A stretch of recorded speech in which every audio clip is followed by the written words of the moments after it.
Hello, and welcome to tonight's show. Tonight, we're going deep into the heart of the world's most populous nation, China. We're asking the big question, the one that keeps diplomats up at night and has fueled countless think pieces. Can China ever become a democracy? It's a question with no easy answers. China's story is long and complex, full of twists and turns that would make even the most jaded screenwriter blush.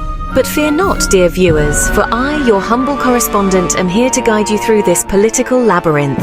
We'll be exploring China's current political system, that grand behemoth known as the Chinese Communist Party. We'll compare it to those scrappy underdogs, democratic systems, and see how they stack up. And of course, no exploration of Chinese democracy would be complete without revisiting the ghosts of Tiananmen Square.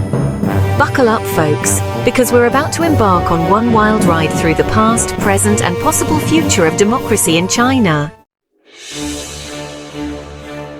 Alright, let's talk about the big guy in the room, the Chinese Communist Party, or CCP. Imagine a political party so powerful, so deeply entrenched, it makes your average dictator look like a substitute teacher trying to maintain order during a fire drill. The CCP controls everything in China, the government, the military, the media, you name it. They've got their fingers in every pie, and they're not afraid to use them. Think of it like this. If China were a body, the CCP wouldn't just be the brain. It would be the heart, lungs, and probably the spleen too. Now the CCP argues that this system, this one-party rule, is the best way to ensure stability and economic growth. And to be fair, China has seen some impressive economic progress under their watch. But as we all know, economic prosperity doesn't always translate to political freedom.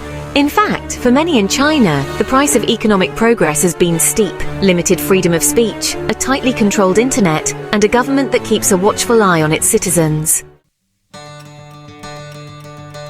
Now, on the other side of the ring, we have democracy.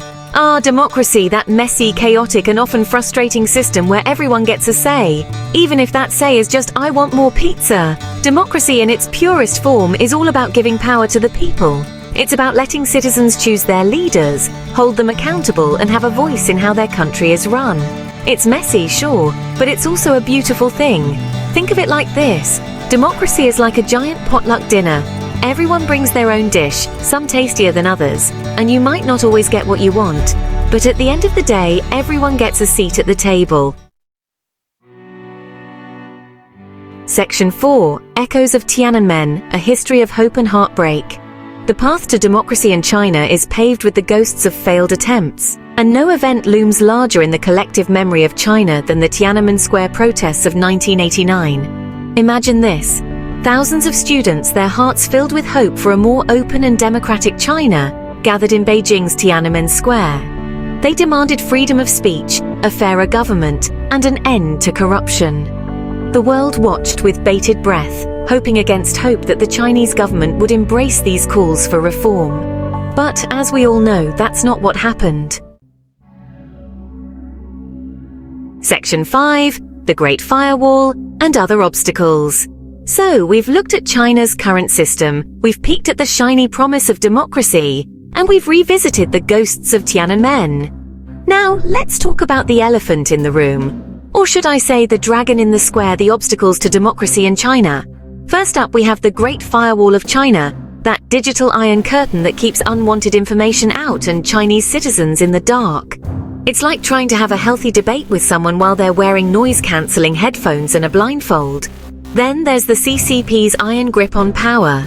They control the military, the media, the education system, basically everything but the weather, and even that's debatable.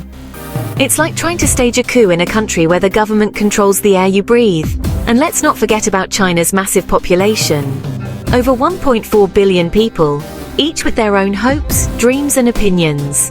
Managing that many voices, even in the most democratic of societies, is a Herculean task. Section 6. The Dragon's Dilemma: Reform or Perish. So can China become a democracy? It's the million-dollar question, or given China's economic clout, maybe the trillion-dollar question.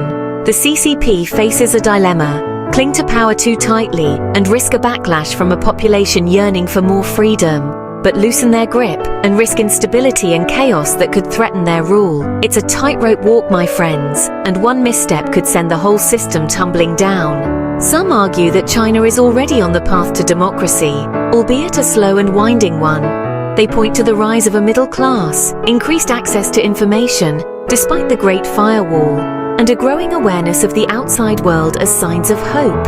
Others remain skeptical, arguing that the CCP is too entrenched, too powerful to ever willingly relinquish control. They believe that real change in China can only come from within, from a groundswell of popular demand that the CCP cannot ignore.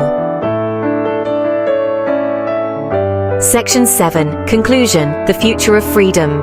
So there you have it, folks. The question of whether China can become a democracy is not a simple one. It's a complex tapestry woven from history, politics, and the hopes and dreams of over 1 billion people. Will China one day embrace the messy, chaotic, and ultimately empowering embrace of democracy? Or will the CCP maintain its iron grip on power, steering the country towards an uncertain future? Only time will tell. But one thing is certain: the world is watching and the stakes couldn't be higher. That's our show for tonight. Go out there, stay informed, and for goodness sake, try to be nice to each other. Good night.